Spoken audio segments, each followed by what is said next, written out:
savez, ou vous ne le savez peut-être pas, Infrabel n'a pas un ministre, mais deux ministres. Nous avons Jean-Luc Ruck, que vous avez déjà rencontré il y a quelques semaines, qui est notre ministre de la Mobilité. Et puis nous avons également, pour la sécurité ferroviaire, un ministre spécialisé. Et c'est Vanessa Matz, notre nouvelle ministre de la sécurité ferroviaire. Alors, Madame la ministre, pour vous présenter notamment au personnel d'Infrabel, pouvez-vous nous dire en quelques mots qui êtes-vous ? Mais donc, j'habite une belle commune, Éouaille, au sud de la province de Liège. J'ai 51 ans, j'ai 3 enfants et donc j'ai en charge au sein du gouvernement fédéral non seulement la sécurité ferroviaire, vous venez de le dire, mais aussi la digitalisation, les entreprises publiques, la fonction publique, la politique scientifique et la régie des bâtiments, ce qui fait un portefeuille qui a l'air peut-être un peu disparate comme ça, mais en fait il est très lié puisque c'est dire comment est-ce qu'on modernise à un moment donné notre service public pour les rendre plus accessibles aux citoyens, mais aussi en permettant que la digitalisation s'installe sans que l'humain ne soit broyé par celle-ci, mais plutôt la mettre au service de l'humain.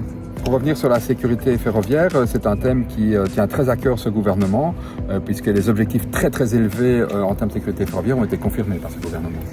Oui, tout à fait. Et donc, c'est notamment tous les investissements qu'Infrabel a devancés par rapport aux objectifs sur des systèmes qui permettent à un moment donné que cette sécurité soit assurée.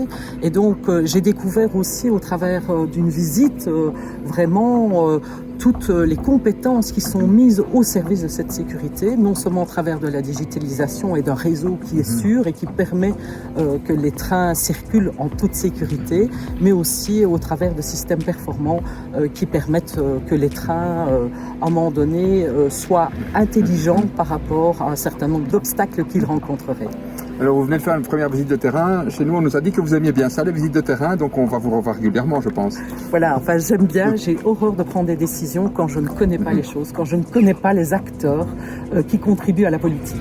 Et donc, j'aime d'aller sur le terrain pour aller à leur rencontre. Moi, j'ai pas envie d'être une ministre qui impose des choses sans connaître. J'ai besoin de sentir, et c'est par rapport à ça que je prendrai mes décisions en connaissance de cause de ce qui se passe sur le terrain.